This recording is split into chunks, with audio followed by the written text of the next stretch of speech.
பகலில் பார்க்குறதுக்கு சாதாரண வீடு மாதிரி தானே இருக்கேன். நைட் ஆச்சுன்னா அந்த ஃபேமிலி மெம்பர்ஸ் எல்லாத்துக்கும் பேய் பிடிக்குமா? இந்த ஃபேமிலியோட ஸ்டாரியை பேஸ் பண்ணி நெட்ஃப்ளிக்ஸில் ஒரு மூவி ரிலீஸ் ஆச்சு, இன்கன்டேஷன். 2005 தைவான் கவுசாங் சிட்டியில் இந்த ஃபேமிலி வாழ்ந்துட்டு வந்தாங்க. இந்த வீட்டில் பார்த்தீங்கன்னா மொத்தம் 6 பேர் இருந்தாங்க. திடீர்னு ஒரு நாள் அந்த வீட்டில் இருக்கிற அந்த கடைசி பிள்ளைக்கு பேய் பிடிக்குது. அது என்ன சொல்லுதுன்னா, இந்த மாதிரி என்னோட அக்கா வந்து உயிருக்கு ஆபத்து இருக்குது, உடனே அது படிக்கிற இடத்த விட்டுட்டு வீட்டுக்கு வரணும்னு சொல்லி.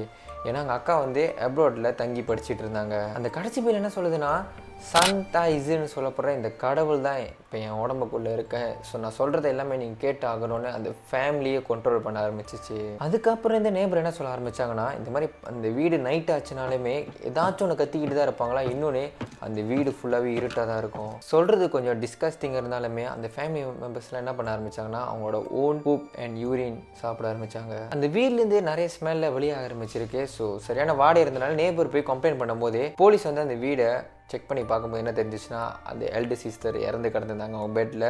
அண்ட் தென் மற்ற ஃபேமிலி மெம்பர்ஸ் எல்லாமே பைத்திய பிடிச்ச மாதிரி இருந்தாங்களா. நிஜமாவே பேய் பிடிச்சிச்சா இல்லை இது மூட நம்பிக்கைனால தான் இப்படி இருந்தாங்களான்னு ஒரு கேள்விக்குறியாக தான் இருந்திருக்கு.